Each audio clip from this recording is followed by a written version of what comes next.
नमस्कार दर्शकवृन्द, कार्यक्रम चक्रव्यूहमा यहाँहरू सबैलाई हार्दिक स्वागत गर्दछु। म हिमाल बस्नेत। आज हाम्रो कार्यक्रम हुनुहुन्छ नेकपा एमालेका स्थायी कमिटी सदस्य तथा पूर्व मन्त्री लालबाबु पण्डित। यति बेला स्थानीय तहको निर्वाचनको अन्तिम मत परिणाम सार्वजनिक भइरहेका छन्। धेरै ठाउँको मत परिणाम सार्वजनिक भइसकेको छ भने केही ठाउँमा मत परिणाम सार्वजनिक हुने क्रम जारी छ र यो स्थानीय तहको निर्वाचनले दलहरूको हैसियत कहाँ हो के हो भन्ने कुरा प्रश्न पनि पारिदिएको छ र यसरी नेकपा एमालेले जुन किसिमको जनमत प्राप्त गरेको छ त्यो अपेक्षा भन्दा अलि फरक हो कि भन्ने पनि एउटा धारणा आइरहेको छ। जसरी 5 दलीय गठबन्धन विरुद्ध भिन्नको लागि नेकपा एमालेको लागि निकै चुनौती थियो, तर नेकपा एमालेले जुन सिट प्राप्त गरेको छ त्यो पनि धेरै लज्जास्पद नरहेको नेताहरूले बताइरहनु भएको छ। र अहिले जुन 5 दलीय गठबन्धन भित्र जसरी नेकपा एमालेले प्रतिस्पर्धा गर्यो र अर्को एउटा धारणा के छ भने नेकपा एमालेले जुन उम्मेदवार उठायो ती अलि गलत किसिमका उम्मेदवार उठाएको कारणले गर्दाखेरि पनि यो नतिजा भोग्नु पर्यो भनेर एमालेकै नेताहरूले भनिरहनु भएको छ। त्यसकारण आज हामी विशेष गरी स्थानीय तहको निर्वाचनको मत परिणामका बारेमा कुराकानी गर्छौं र एमाले पार्टीले जुन जनमत प्राप्त गर्यो यसलाई एमालेका नेताहरूले कसरी लिइरहनु भएको छ त यसै विषयमा समीक्षा गर्छौं। सबैभन्दा पहिला म उहाँलाई कार्यक्रममा हार्दिक स्वागत गर्न चाहन्छु। स्वागत छ यहाँलाई कार्यक्रममा। धन्यवाद। आराम हुनुहुन्छ? ठीक छु। बडो दौडधुपपछि काठमाडौँ आउनुभयो। लगातार 2 महिनाको स्थानीय निर्वाचनमा खटेर काठमाडौँ फर्केको छु। कति समय कति घण्टासम्म खट्नुभयो तपाईँ निर्वाचनको बेलातिर? दिनमा 18 घण्टासम्म पनि खट्ने काम भयो र प्राय उम्मेदवारहरूसँग मत माग्ने काम भयो। सांगठनिक निर्णयहरूमा सहभागिता जनाउने कुरा भयो। योजना बनाउने कुरामा चाहिँ लाग्यौँ। 18 घण्टा खट्नुभयो। खटाइ मात्रै भयो कि परिणाम पनि राम्रै आयो? देशभरिको सन्दर्भमा लिँदाखेरि हामी सन्तोषजनक परिणाम ल्याउन सकेनौँ आशा गरे अनुरूप। तर जुन तरिकाको गठबन्धन थियो र गठबन्धनले चक्रव्यूह बनाएको थियो नेकपा एमालेलाई समाप्त गर्नको निम्ति, त्यो चक्रव्यूह तोड्न नेकपा एमाले सफल भएको छ र एक्लै यदि चाहिँ राजनीतिक पार्टीहरू एमालेसँग भिड्न आएको भए आफ्नो हैसियत थाहा हुन्थ्यो र नेकपा एमाले पहिलो नम्बरको पार्टी हो र फेरि पनि बन्छ र रहने स्थानीय निर्वाचनको परिणामले पनि देखाउँथ्यो भन्ने मलाई विश्वास छ। एमाले आज जुन सिट जितेको छ लगभग नेकपा एमालेको अहिलेको मत परिणाम हेर्दा 200 हाराहारी जित्ने आकलन गर्न सकिन्छ। जुन तपाईहरुको पार्टीको अब भन्ने हो भने जनताले जनमत दिए र पार्टीहरुको हैसियत के हो भनेर प्रश्न पारिदिए, नेकपा एमालेको हैसियत चाहिँ यही हो? नेकपा एमालेको संकटको बेलामा जुन अहिले जनमत प्राप्त भएको छ र जुन सिट संख्या हामीले जितेका छौं त्यसले नकारात्मक रूपमा सोच्नुपर्ने बुझ्नुपर्ने स्थिति छैन। तर नेपालको राजनीतिक पार्टीहरूमा सुधारको आवश्यकता अनुभूति भएको छ। त्यो के कुरामा भन्दाखेरि नेपालका राजनीतिक पार्टीहरू एक आपसमा बढी लडाईमा केन्द्रित भए र उनीहरू चाहिँ जनतामुखी र जनतालाई चाहिँ सुखी समृद्ध र खुशी बनाउने अभियानमा कम लागे भन्ने चाहिँ एउटा मेरो पनि अनुभूति छ। अर्कोतर्फ भन्ने हो भने घरै पछि पार्टी, नेतै पछि पार्टी अनि यही नै ठीक हो भन्ने जुन गलत सोचमा जुन गएको छ र त्यसलाई मलजल गर्नको निम्ति केही कानुनी र निर्णयहरू पनि भएका छन्, त्यो नेपालको हितमा छैन।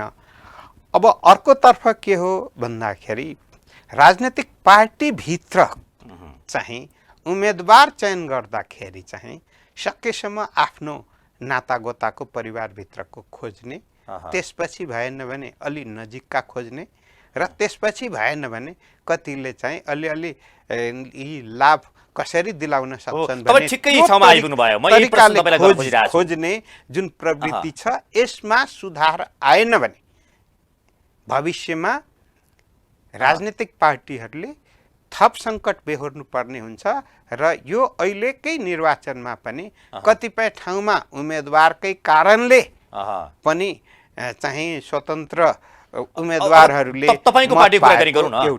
तपाईँको पार्टीको कुराकानी गरौँ। जस्तो तपाईँकै पार्टीका नेताले के भन्नुभएको छ भने हाम्रो पार्टीभित्र पनि सही उम्मेदवार उठाउन नसक्दाको परिणाम आज हामीले भोगिरहेका छौँ, ताकि तपाईँले अघि भनेकै भाषा आफ्नो नजिकको मान्छे, नजिकका कार्यकर्ता, आफ्ना नजिकका पकेटका मान्छेलाई उम्मेदवारी दिँदाखेरिको परिणाम नेकपा एमाले भोगिरहेको छ भन्ने तपाईँका पार्टीको नेताको निष्कर्ष थियो।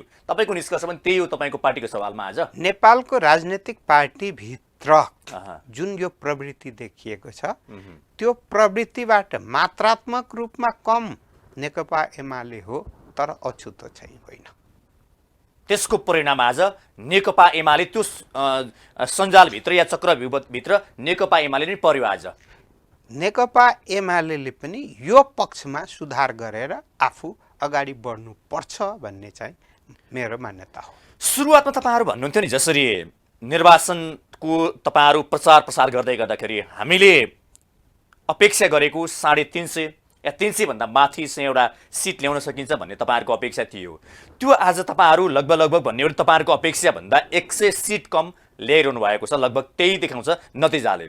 त्यसमा के कुरा तपाईँहरूको गल्ती कमजोरी भयो, पार्टीले के गल्ती गर्यो, या अरू के कमजोरी भएर तपाईँहरू यो स्थानमा आइपुग्नु भयो आज? अब अहिले जनताले नकारात्मकै कुरा मात्र सुन्न तयार छैन। एउटा नेपालको राजनीतिक पार्टीहरूमा यतिसम्म नकारात्मक हुने कि अब कुनै शब्द बाँकी नै छैन भन्ने पनि त्यसरी चाहिँ हुने, यो कुरामा करेक्सनको आवश्यकता महसुस भइरहेको एउटा कुरा हो। किन भन्दाखेरि अर्कोतर्फ चाहिँ जे गर्न सकिन्छ त्यो कुरा चाहिँ बोल्नुपर्छ।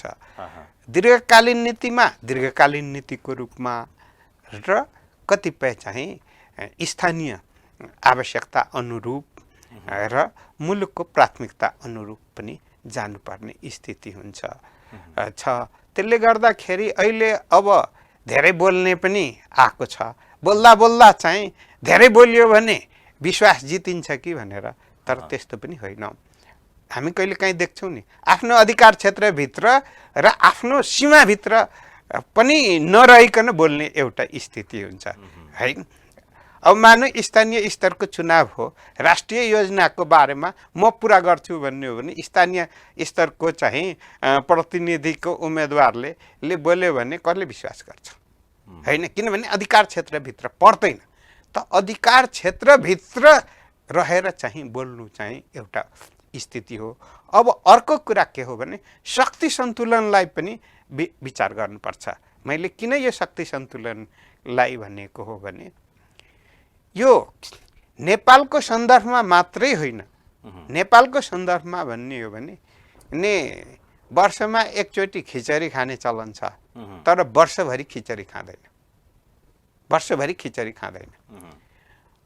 अब अर्को कुरा के है, खिचडी पार्टी बन्ने स्थिति भयो भने मैले एउटा अनुभूति गरेको छु।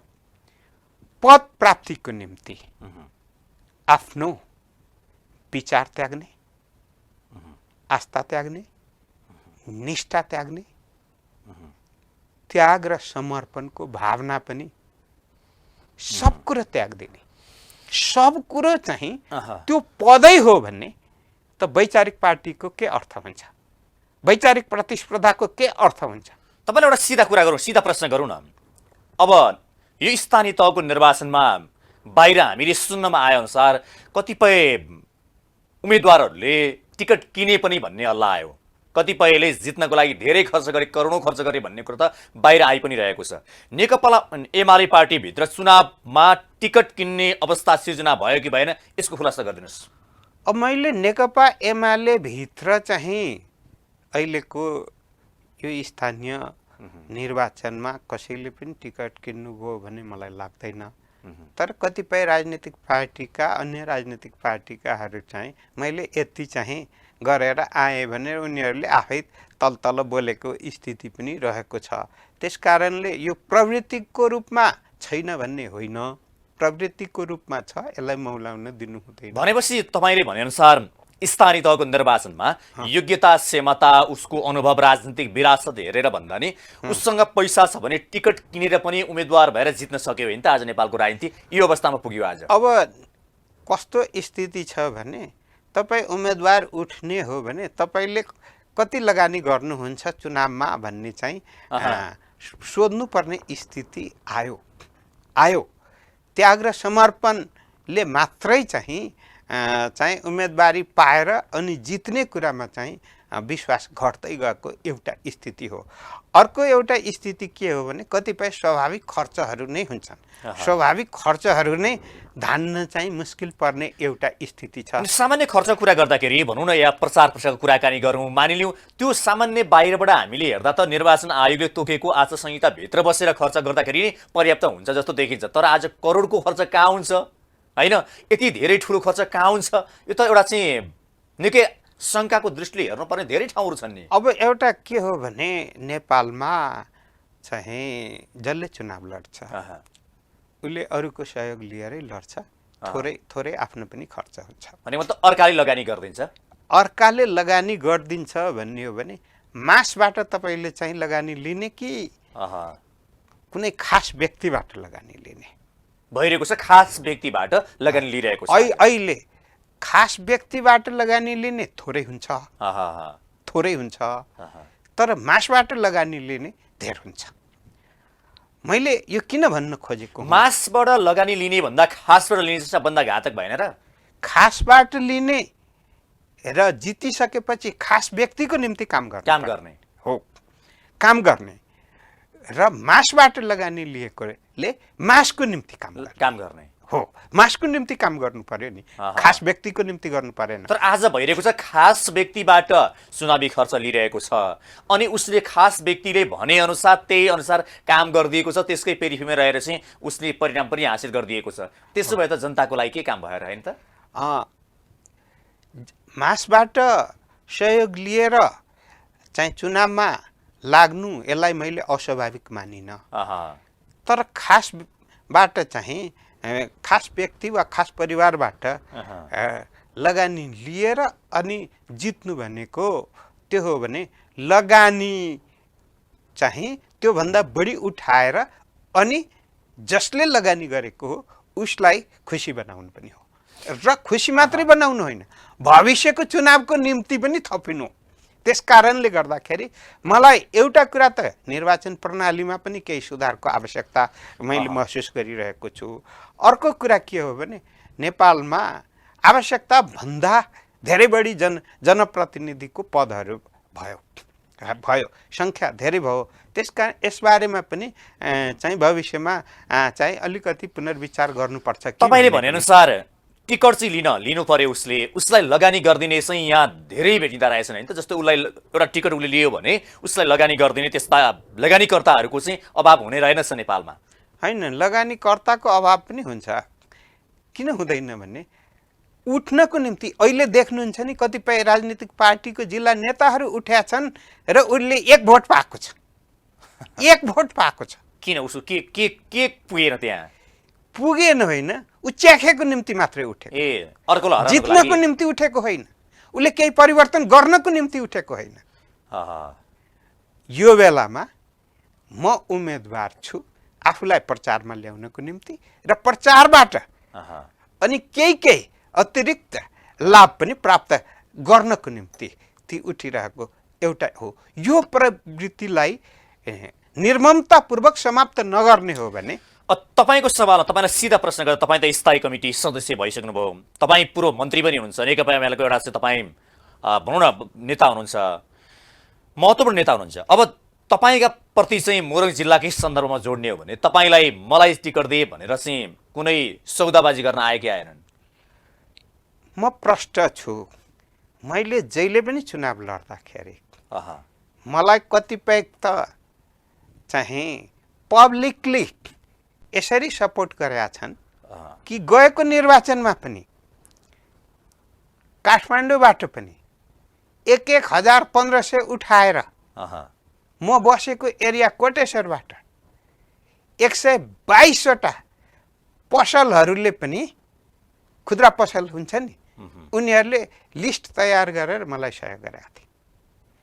मैले विद्यार्थीहरू मेरो नम्बर टेलिफोन नम्बर त थियो अहिलेको नम्बरै हो उनीहरूले रिचार्ज यति धेरै गरिदिए कि म मन्त्री चुनाव जितेर मन्त्री भइसकेपछि पनि 6 महिनासम्म चाहिँ मलाई त्यसैले पुगेको थियो।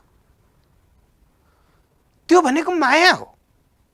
अर्को कुरा मेरो चुनावमा अहँ, एकजना नेपाली चेलीले तपाईँ जसरी भए पनि जित्नुपर्छ भनेर अस्ट्रेलियादेखि उनले पत्रकार सम्मेलन गरेर सहयोग गरेका थिए।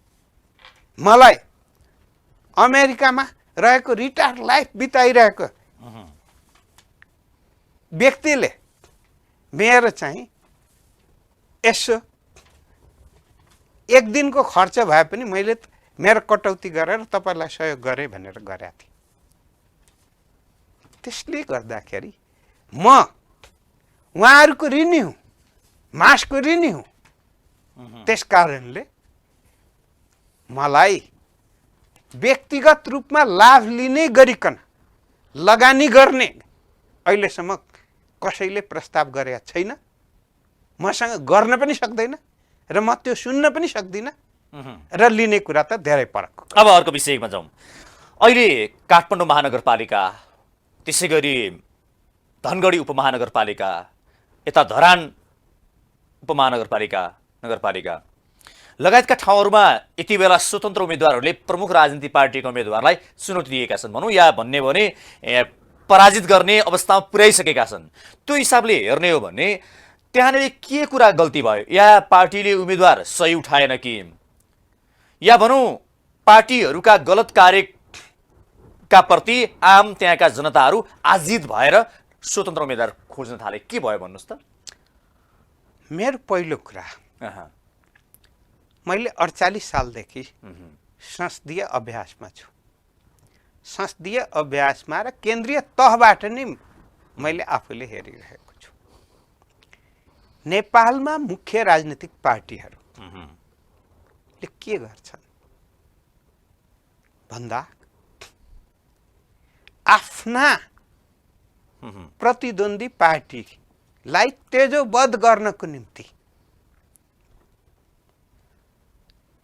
कानुनी, राजनीतिक, सामाजिक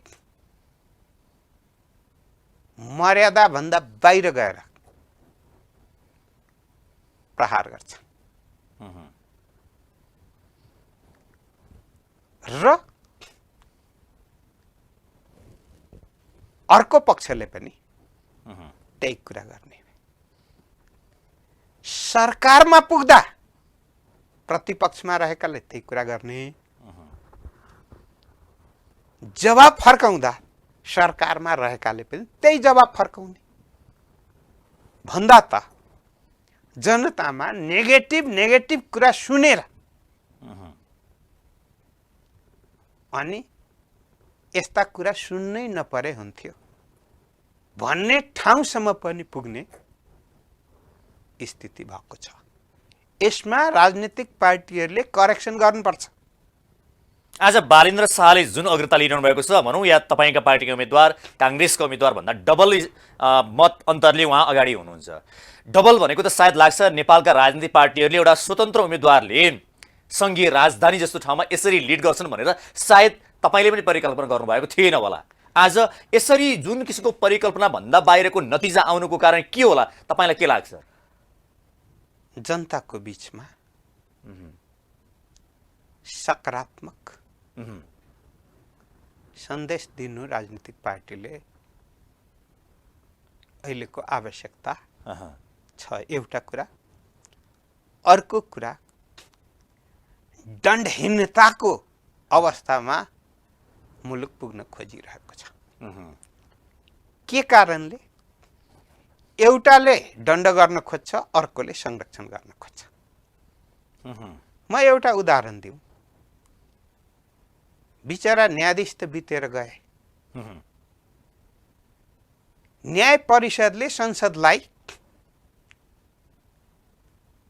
फलाना गलत क्रियाकलाप गरेकोले गर्दाखेरि, भ्रष्टाचार जन्य कुरा गरेकोले गर्दाखेरि महाभियोग लगाई बर्खास्त गर्नको निम्ति चिठी पठाए संसदमा। त्यतिखेर उनी सुदूरपश्चिम भएकोले गर्दाखेरि एक मात्र सुदूरपश्चिमको मान्छेलाई चाहिँ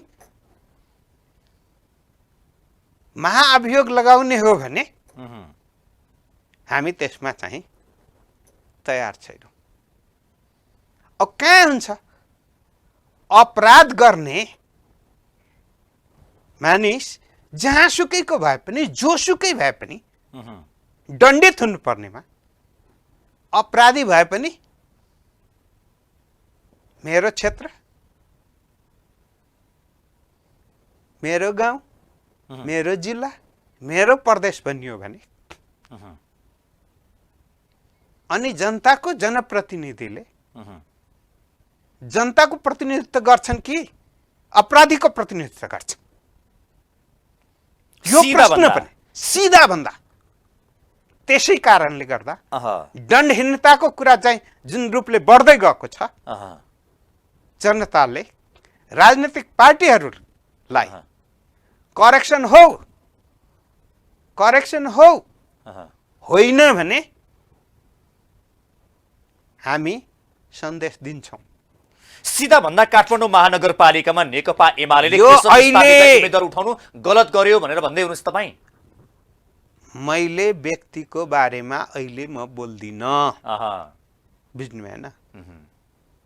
उम्मेदवार चयन ठिक भएन सारमा काठमाडौँको निम्ति भन्ने हो भने त्यो कुरा देखियो। यहाँ काठमाडौँमा मात्र होइन, जनकपुरमा पनि स्वतन्त्रले त्यस्तै छ है, धरानमा पनि त्यस्तै छ, उता धनगढीमा पनि त्यस्तै देखिएको छ। भन्दा मुख्य ठाउँमा यसरी देखिनु भनेको पहिलो सन्देश राजनीतिक पार्टीका नेता र राजनीतिक पार्टीलाई करेक्सनमा आउनुहोस्, पहिला आफूभित्रको गलत कुरा आफैले चिन्नुहोस्। त्यसो भए तपाईँले भनेअनुसार काठमाडौँ महानगरपालिकामा रामवीर मारन्धरको ठाउँमा भनौँ या तपाईँले पात्रको ठाउँमा जानु भएन, व्यक्तिको नाम लिन चाहनु भएन, तर अन्य कुनै पनि अर्को उम्मेदवार उठाएको भए आज स्वतन्त्र उम्मेदवारले जुन मत प्राप्त गर्नुभएको छ त्यो मत त्यो हुनेवाला थिएन। अर्को एउटा चाहिँ जनताको नजरमा राम्रो उम्मेदवार उठेको भएदेखि उसको पनि एक किसिमले भन्यो भने काठमाडौँ महानगरपालिकामा बालेन्द्रलाई चुनौती दिन सक्ने मत आउँथ्यो। जनताको रियाक्ट हो, राजनीतिक पार्टीप्रतिको रियाक्ट हो। रियाक्टलाई पनि बुझ्नुपर्छ कि जनमतद्वारा करेक्सन हो भनेको, जनमतद्वारा करेक्सन हो भनेको राजनीतिक पार्टी विरोधी भएको होइन, करेक्सन हो भनेको मेजर ठाउँमा सुदूरपश्चिममा पनि देखियो, पूर्वमा पनि देखियो, मध्य प्रदेशमा पनि देखियो, राजधानीमा पनि देखियो, अनि कतिपय त अरू पालिकाको त कुरा छोडिदिनु। त यो सन्देश त समग्रमा भन्ने हो भने देशभरिबाट चाहिँ आयो भन्ने कुरा चाहिँ नेतृत्वले, राजनीतिक पार्टीको नेतृत्वले मनन गरेर करेक्सन गरिदिनु भयो भने त्यसबाट जनता खुसी हुन्छ। नभए थप निराशातर्फ बढ्ने मैले यो पनि देखेको छु। किन भन्दाखेरि जति ठाउँमा स्वतन्त्र जितेका हुन्छन् भोलि त राजनीतिक पार्टीबाट जित्ने त हुन्छन्, स्वतन्त्रको बहुमत त हुँदैन, निर्णय त बहुमत प्रणालीमा कानुन अनुसार गर्नुपर्ने हुन्छ। अनि त्यतिखेर चाहिँ स्वतन्त्रबाट जितेकाहरूमा के आउँछ भने काम गर्न सकिन, नसक्ने स्थिति हुन्छ। नसक्ने स्थिति भएपछि जनतामा के हुन्छ भने स्वतन्त्र जिताएर त्यत्रो मत दिँदाखेरि पनि काम हुन सकेन भनिसकेपछि अनि अहिले जुन साङ्केतिक रूपमा छ त्यो साङ्केतिक रूप बृहत रूपमा परिणत हुन तपाईँले सक्छ। भन्दै गर्दाखेरि काठमाडौँ महानगरपालिकामा मानिलियो 100 लागि अझै पनि मत परिणाम सार्वजनिक भइसकेको त छैन। बालेन्द्र शाह या बालेन्द्र शाहले विजय प्राप्त गरे पनि उहाँले एउटा चाहिँ टावरिङ पोइन्ट भए पनि समग्र रूपमा काम गर्नको लागि मैले एक ठाउँको भनेको होइन, हैन सबै ठाउँमा जता सबै हुन्छ उहाँ चाहिँ ठाउँ। भन्दै किन भन्दाखेरि जहाँ जहाँ जित्नुहुन्छ उहाँले त कानुन अनुरूप बहुमतले अनि निर्णयहरू गर्नुपर्ने हुन्छ नि। तर दलहरूको लागि चुनौती पनि भयो र स्वतन्त्र उम्मेदवारलाई असफल बनाउनको लागि दलहरू लाग्छन् भन्ने पनि छ। लाग्ने एउटा कुरा नलागिकन पनि समस्या उत्पन्न हुन्छ। नलागिकन मैले देखेँ वीरगन्जमा म आफै मन्त्री भएको बेलामा गएको थिएँ। पहिलो प्रस्ताव के राख्छन्, यति सुविधा भएन भने अनि कुनै निर्णयमा सहभागी नहुने, निर्णयमा सहभागी नहुने साथ निर्णय हुँदैन। एउटा ठाउँ त्यो। अर्को कुरा के हो भने कतिपय ठाउँमा के देखियो भने पहिलोचोटि स्थानीय निर्वाचन भएर आएको 74 मा अनि ब्युरोक्रेसीले के गर्ने भने पहिला हामी धेरै वर्षदेखि पीडित छौँ, कोही ठाउँमा 1 प्रमोसन दिनुस् नभए 2 प्रमोसन स्वतः दिनुस् अनि त्यसपछि काम सुरु गर्नुस् सघाउँछु भन्ने स्थिति देखिएकै हो विगतमा। यो काठमाडौँ महानगरपालिकाको सन्दर्भमा मैले रामवीर मारन्धरलाई पनि तपाईँकै सिटमा ल्याएर प्रश्न गरेको थिएँ। यदि तपाईँ आफै उम्मेदवार भइदिएको भए, पार्टीले तपाईँलाई उम्मेदवार बनाइदिएको भए काठमाडौँ महानगरपालिकाको नतिजा कस्तो हुन्थ्यो भन्दा उहाँले भन्नुभयो बालेन्द्रको ठाउँमा म हुन्थेँ, अहिले नतिजा आएको ठाउँमा अहिले अन्य पार्टीले ल्याएको ठाउँमा अरू हुन्थे भनेर उहाँले भन्नुभयो। लाग्छ तपाईँलाई अरू भनौँ या चाहिँ रामवीर मारन्धर नै मेयरको प्रत्याशी या उम्मेदवार उठाइदिएको भए नतिजा उल्टिन्थ्यो? व्यक्तिगत रूपमा मलाई भन्नु छैन, आत्मकेन्द्रित सोच राखेर आफूले गर्नु र बोल्नु गलत कुरा हो। मैले सुरुदेखि नै देशका राजनीतिक पार्टीका नेताहरू आत्मकेन्द्रित पद केन्द्रित नहुनुहोस् बोल्दै आएको छु। यही कारणले नेपालका राजनीतिक पार्टीहरू विभाजन पनि भएका छन् र कमजोर पनि भएका छन्। विभाजन पनि भएको छ र कमजोर पनि भएको छ। मैले एउटा चिया त्यसकारणले चुनावको बेलामा कतिपय राजनीतिक पार्टीका नेताहरूलाई नै अर्को विरोधी पार्टीकोले प्रयोग गरिदिएको हुन्छ र बोल्न लगाइदिएको हुन्छ र त्यो अनुसार चाहिँ व्यवहार गराइदिएको हुन्छ। त्यसैले गर्दाखेरि यदि राजनीतिक पार्टीप्रति सिद्धान्तप्रति निष्ठा छ, त्याग छ, समर्पण छ भन्ने हो भने त्यो निष्ठाको पनि बदनामी गर्ने, त्याग पनि समाप्त गर्ने अनि आफ्नो इतिहासलाई पनि सिद्ध्याउने र पार्टीलाई पनि सिद्ध्याउने गरिकन कोही व्यक्ति लाग्छ भने त्यसको पछाडि सिँगै पार्टी लाग्नुपर्छ र त्यही ठिक हो भनेर बोल्नुपर्छ भन्ने होइन। त्यसकारणले कतिपय यही चुनावको बेलामा पनि पार्टी फरक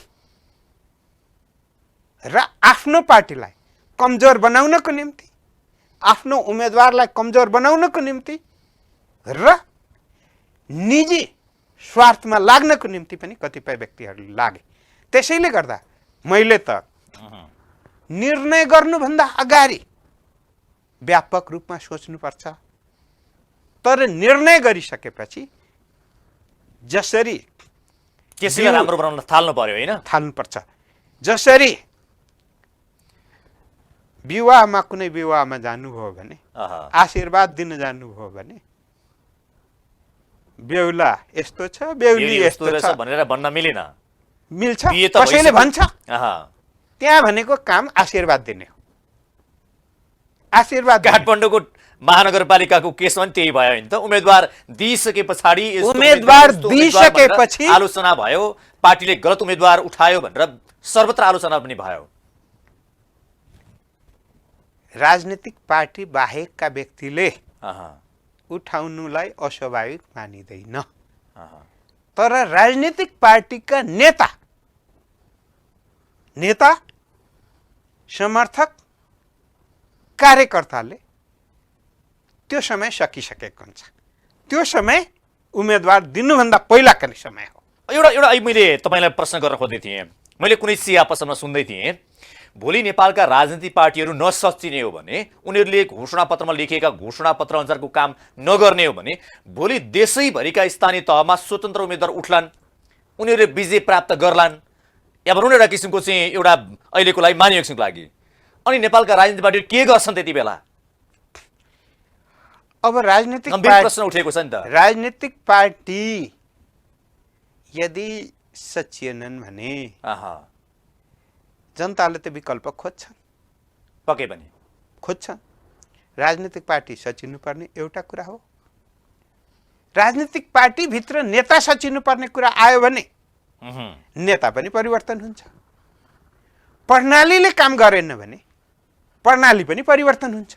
अहँ, त्यस कारणले मैले त एउटा बारम्बार भन्ने गरेको छु, अहँ, पद पाउनु एउटा कुरा हो, पदको गरिमा राख्नु अर्को कुरा हो, र पदको गरिमा राखेर अहँ, भविष्यतिर लम्किनु र सफलता पाउनु महत्त्वपूर्ण कुरा हो। महत्त्वपूर्ण कुरा हो। महत्त्वपूर्ण कुरा तपाईँले ल्याउनु भयो। हो। अब पद पाएँ, त्यस कारणले अब यही हो मेरो अन्तिम, अहँ, र जे गर्दा पनि हुन्छ भन्ने मनस्थिति जे गर्दा भयो पनि भने हुन्छ भन्ने ठान्नु हुँदैन। राजनीतिमा एकछिनमा अहँ, ठुलो सफलता प्राप्त हुन्छ, एकैछिनमा ठुलो असफलता प्राप्त हुन्छ। तपाईँ हामी हेरौँ न, राणा शासनको बेलामा अहँ, पार्टी जन्म्यो, प्रजा परिषद अहँ, सन्देश दियो, पक्कै पनि राणाहरूको लागि ठुलो सन्देश दियो होइन? थियो। अहँ, जनतामा सन्देश राम्रो आयो अहँ, परिवर्तनको निम्ति। अहँ, तर इतिहासमा छ, अहँ, वर्तमानमा किन छैन भन्ने हो भने वर्तमान बोक्न नसकेपछि अहँ, समाप्त भएको। त्यस कारणले इतिहासले मात्र खान दिँदैन, अहँ, इतिहास सम्झिने हो, त्यसबाट मनन पाठ गर्ने सिक्ने हो, होला। सिक्ने हो, अहँ, वर्तमानलाई बोक्ने हो, भविष्यतिर लम्किने हो। लम्किने हो। भविष्य नदेख्ने, वर्तमान नबुझ्ने अहँ, नेता राजनीतिक पार्टी भयो भने त्यो लामो समय टिक्दैन। अब समग्र अहिलेको नतिजाको बारेमा नेपाली कांग्रेसले प्राप्त गरेको नतिजा, एमाले माओवादी पार्टीले प्राप्त गरेको नतिजा र यो 5 दलीय गठबन्धनले जसरी नेकपा एमालेलाई पराजित गर्नको लागि गठबन्धन गरेको हुँ भनेर उहाँहरूले बताउनु पनि गर्नुहुन्थ्यो। तर अहिले समग्र नतिजा हेर्दा 5 दलीय गठबन्धन नेकपा एमालेको लागि त गलत पासो त बन्यो। अब नेपालको बहुदलीय प्रतिस्पर्धामा अहँ, यो त बहुदलीय प्रतिस्पर्धै भएन, यो द्विदलीय प्रतिस्पर्धाको रूपमा गयो। अहँ, द्विदलीय प्रतिस्पर्धा, एकतिर नेकपा एमाले र साना दलसँगको गठबन्धन साना दलको गठबन्धनै होइन, त्यो गर्नुभयो नि, साना दलसँग गठबन्धन गर्नुभयो नि त। त्यो कस्तो हो भने, मैले साधारण भाषामा भन्ने हो भने कहिलेकाहीँ यसो अलिअलि जिउलाई चाहिँ सुगन्धित बनाऊ भन्ने हो भने अलिअलि सेन्ट छर्ने गरिन्छ नि, मान्छेहरूले छर्छ नि कतिपयले। अनि सेन्ट छरिसकेपछिको तौल र सेन्ट छर्नुभन्दा अगाडिको तौल गर्ने हो भने तात्विक भिन्नता हुन्छ कि हुँदैन? तात्विक भिन्नता हुँदैन। त्यस कारणले यसपालि नेकपा एमाले सिङ्गल हो र अरू गठबन्धन लागेकाहरू सबै राष्ट्रिय प्रजातन्त्र पार्टी नेपालसँग गठबन्धन गर्नुभयो, सूर्य चिन्ह तपाईँहरूले साझा गरेर दिनुभयो। कहाँ उम्मेदवार कुन ठाउँमा सूर्य चिन्ह साझा दिनुभयो नि तपाईँहरूले। नीतिगत रूपमा भन्ने हो भने सूर्य चिन्ह भन्ने हो भने हृदय त्रिपाठी लगायतका टिमलाई पनि पहिला दिया थियौ नि त एमाले भएरै राखेका थियौ नि। त्यस कारणले गर्दाखेरि सूर्य चिन्ह एमालेको हो, एमाले बाहेकको होइन। अनि सूर्य चिन्हबाट उम्मेदवार दिएर जसरी प्रतिस्पर्धा गर्न जाने चाहिँ नेकपा एमालेबाटै गरे कि उनीहरू स्वतन्त्र भएर गरे कि उनको पार्टीबाट गरे कि के भयो त यहाँनिर चाहिँ? उनीहरूको पार्टी नै छैन। सूर्य राप्रपा चिन्हको भए नेपालको सन्दर्भमा के हो? पार्टी छैन? त्यो जसले सूर्य चिन्ह लिए क्रमशः एमालेमा रूपान्तरण हुनको निम्ति हो। अनि कतिलाई हामी कमल थापाको सक्छौं? पार्टी राप्रपा नेपालले तपाईँहरूको सूर्य चिन्ह लिएका थिए, त्यसो भए राप्रपामा रहनुभएका या राष्ट्रिय रूपान्तरण भएर आउनुभयो। कमल थापा अब नेकपा एमालेमा हुनुभयो? उम्मेदवारको हकमा भन्दैछु, उम्मेदवारको हकमा जो रूपान्तरण भएर आउनुहुन्छ रहनु भएन भने जानु। योभन्दा पहिला हृदय त्रिपाठीजी लगायत 2 जना सांसद चाहिँ प्रतिनिधि सभामा जित्नु भएको थियो नि त। एमालेमा कहाँ रहनुभयो त फेरि? हृदयजी एमालेमा रहनु भएन, उहाँसँगै आएको एकजना एमालेमा रहनुभयो, रूपान्तरण भयो कि भएन? हृदयजीमा रूपान्तरण भएन, तर अर्को साथीमा त रूपान्तरण भयो। त्यसो भए राप्रपा नेपालले जितेका स्थानमा र परिवार दलले जितेका स्थानमा आजकै नेकपा एमालेको सूर्य चिन्हबाट जित्नुभयो भने एमालेमा आउनुहुन्छ, उहाँहरूको उम्मेदवार एमालेकै हो विजेता। एमालेमै आउनुहुन्छ, एमालेमै रहनुहुन्छ, एमालेमा रहनु भएन, एमालेको अनुशासन मान्नु भएन, निर्णय मान्नु भएन भने अनि त एमालेले बोक्दैन। तर तपाईँहरूले पनि एक्लै अगाडि बढ्ने भन्दै गर्दाखेरि यी साना दलहरूसँग तपाईँहरूले एक किसिमले भन्ने हो भने मैले अघि नै भनिसके, इमेजलाई अलिकति धुमिल बनाउनु पनि पार्टीले धुमिल बनाएको होइन, प्रश्न गर्ने ठाउँ रह्यो, प्रश्न गर्ने ठाउँ रह्यो। तर हामीले कहीँ पनि कुनै दिन पनि के कुरा बोलेनौँ भने हामी गठबन्धनमा छौँ भनेर बोलेनौँ। हामी के भन्यौँ? हाम्रो पार्टी अध्यक्ष केपी शर्मा ओली, पूर्व प्रधानमन्त्री लगायत हाम्रा सबै नेताहरू र म आफैले पनि यो चुनाव गठबन्धन र नेकपा एमालेको बीचमा छ। अब मुलुक 2 दलीय 2 ध्रुवीय हिसाबले अगाडि बढ्यो। एउटाको नेतृत्व नेकपा एमालेले गर्छ, अर्कोको नेतृत्व नेपाली काङ्ग्रेसले गरिरहेको छ। नेकपा माओवादी केन्द्रले नै सम्मानजनक ढङ्गबाटै अहिले सिट जितिरहेको अवस्था छ। 120 हारारमा उसले विजय प्राप्त गर्ने अवस्था छ। अब महाभारतको लडाइँमा कतिवटा सेना थिए तर सबैले बुझ्दा त के बुझ्छ भने कौरव र पाण्डवको मात्रै लडाइँ हो भने बुझ्थे नि त। हो, यो निर्वाचन पनि एकतर्फ नेपाली काङ्ग्रेस र उसको गठबन्धन र अर्कोतर्फ एक्लै नेकपा एमाले सँगको यो चुनाव हो। त्यस कारणले गर्दा नेकपा एमाले कहाँ छ कसैले भन्यो भने नेकपा एमाले अहिले परिणामले पनि देखायो, यदि एक्लै राजनीतिक पार्टी प्रतिस्पर्धामा आएको भए नेपालको सबभन्दा ठुलो पार्टी संसदमा अहिले पनि छ र मतको हिसाबले पनि छ र अहिले परिणामको हिसाबले पनि भन्ने हो भने नेकपा एमाले। तपाईँहरू फेरि कतिपय तपाईँहरूका नेताहरूले निर्वाचनको मतदान पनि धाँधली भयो, मतगणना पनि धाँधली भयो भनेर पनि त्यो किसिमको अभिव्यक्ति दिँदै हुनुहुन्छ। त्यो भनेको चाहिँ तपाईँहरूलाई अलिकति अहिलेको पराजय स्वीकार अलिक गाह्रो भएको हो? होइन, बहुदलीय प्रतिस्पर्धामा गएपछि जित र हार स्वाभाविक हुन्छ। स्वाभाविक हो। अब केही ठाउँमा आजै मैले आउनुभन्दा अगाडि हेरेका थिएँ, नेपाली काङ्ग्रेसले चाहिँ पुनः चुनावको निम्ति अहिले वक्तव्य जारी गरेर एउटा पालिकाको निम्ति जारी गर्यो। किनभने त्यहाँ धाँधली भयो भनेर सत्ताधारी पार्टी जुन पार्टीको सभापति देशको प्रधानमन्त्री छ, जुन पार्टीले एमालेसँग एक्लै लड्न नसकेर गठबन्धन गर्नुपर्ने स्थिति छ। जुन पार्टीको हातमा गृह मन्त्रालय छ त्यो पार्टीले धाँधली भयो पुनः चुनाव गर्नुपर्छ भन्छ भने नेकपा एमाले त प्रतिपक्षमा छ र सुरुदेखि निर्वाचन आयोगले नै मतपत्रको रङ परिवर्तन गरेर 2 दिन मनोनयनको राखेर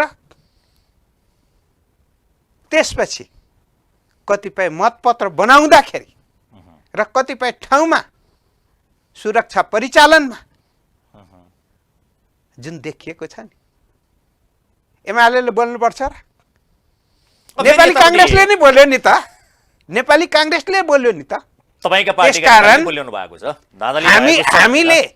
हामीले बोल्ने कुरा अस्वाभाविक हो भने नेपाली कांग्रेसले त बोल्नै नपर्ने हो नि त किन बोल्यो भन्दा गृहमन्त्री सब गृहमन्त्री छ प्रधानमन्त्री छ गठबन्धन छ सबै भएर पनि दादाले भयो भन्छ हैन त सबै भएर पनि भयो भने ने हो भने चुनावमा विभिन्न ठाउँका घटनालाई लिँदा मूल्याङ्कन गर्नुपर्ने हुन्छ। अपराधपूर्ण काम भएका छन् भने दण्डित गर्नुपर्छ। देख्नु भयो नि त रौतहटमा बाक्सै लिएर भागेको त देख्नु भएको छ नि त त्यो देखियो दृश्य देखियो नि अहिले त आयो प्रहरीबाटै चाहिँ प्रहरीका हलदारै रहेछन् नि त ए बाक्सा लिएर भाग्ने भर्खरै कारबाही गरेर हटाएको बाक्सा लिएर भाग्ने त प्रहरीको हलदारै रहेछन् नि भूपू प्रहरी नै रहेछ नि त देखियो नि त अनुशासन त सिकाएको तर अनुशासनमा नबसेपछि के भएको त्यसैले गर्दाखेरि जहाँनिर गलत भएको छ कानुनी रूपमा उपचार हुनुपर्छ जहाँ गलत भएको छैन जनताले आफ्नो अभिमत लोकतन्त्रमा दिएर परिणाम ल्याएको छ त्यहाँ त प्रश्न उठाउने कुरा हुँदैन। तर आज तपाईहरुको पार्टीले या भन्नुभएको नेकपा एकीकृत समाजवादी पार्टीको जमाना नै जफत हुन्छ भन्नुहुन्थ्यो तपाईहरु आज हेर्नुस् त भर्खर जन्मिएको पार्टी 20 सिट हारारी ल्याइसक्यो। यो के भन्छन् भने नि उहिले सामन्त व्यवस्थामा के भन्थे भने मालिक कहाँ गयो भने भोकै फर्किनु पर्दैन तुरुक्क भए पनि केही न केही च्वाइदिन्छन् लागेको गठबन्धनमा गठबन्धनले पनि त्यति तुरुक्क च्वाइदिएको पनि लिएर त्यति पनि नपाउने हो भने अनि पार्टी फुटाएको एमालेबाट भागेको गठबन्धन गरेको सरकारमा रहेर अनि 10 थरी हुने नहुने कुरा गरेर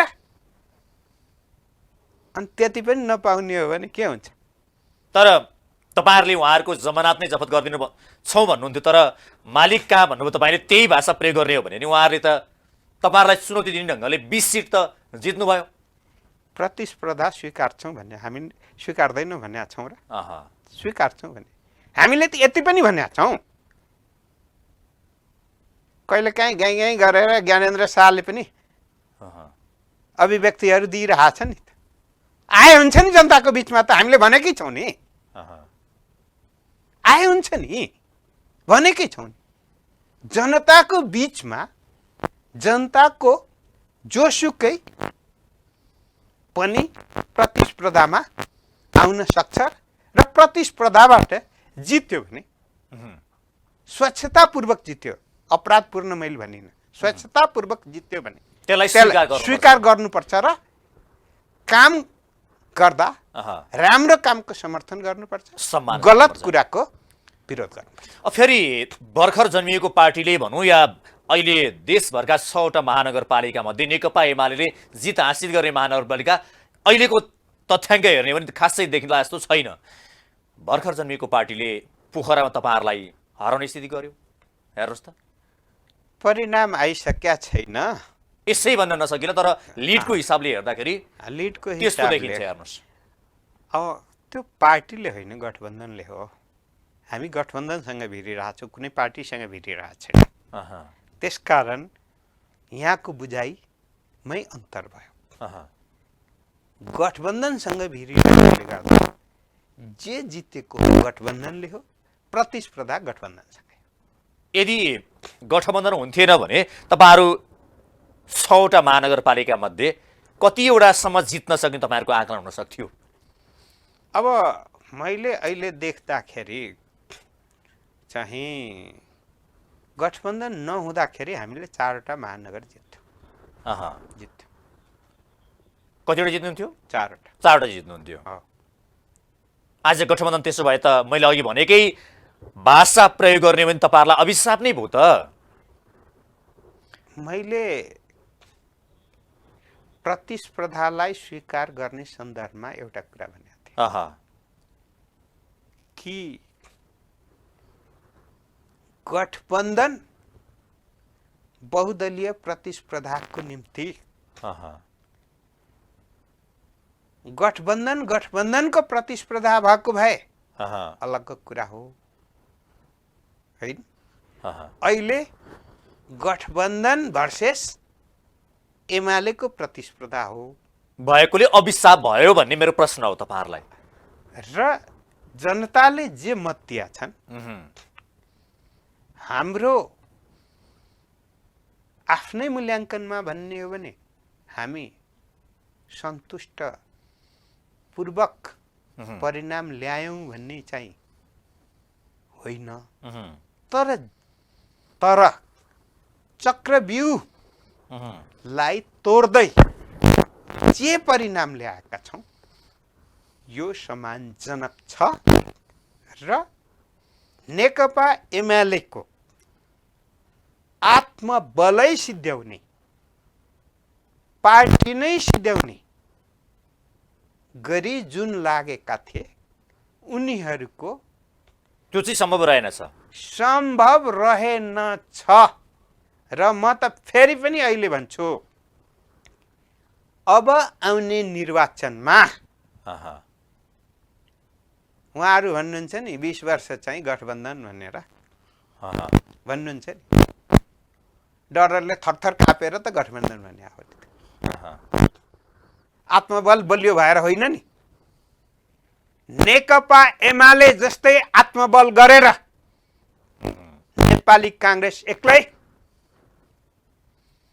माओवादी वा अरू कुनै राजनीतिक पार्टी सामना गर्न नेकपा एमालेसँग तयार छ भने अहँ, नेकपा एमाले भविष्यमा एक्लै प्रतिस्पर्धा गरेर सबभन्दा ठुलो पार्टी, सङ्घीय संसद, प्रदेश निर्माण गरेर अनि देश चलाउन सक्छ कि सक्दैन भने देखाउन तयार तर छ। तपाईँहरूका पार्टीका अध्यक्षले अगाडि चुनावभन्दा अगाडि भन्नुभएको 5 दलीय गठबन्धन भनेको 1-1 किलोको ढक हामी चाहिँ क्विन्टल हौँ भन्नुहुन्थ्यो। आज 5 किलोको ढकले क्विन्टलवालालाई त माथि उठाइदियो। चुनावका बेलामा बोलिने कुरा लुडे कुरा हुँदैनन्। चुनावका बेलामा बोलिने कुरा जे बल्ल नै हुन्छ त चुनावको बेला फेरि। चुनावको बेलामा बोलिने कुरा अहँ, हामी कहिलेकाहीँ के भन्छौँ भने नि, अति पीडामा अहँ, बोलिएका कुरा, अति खुसीमा बोलिएका कुरा सत्य हुँदैन। जस्ताको तस्तै अहँ, सत्य।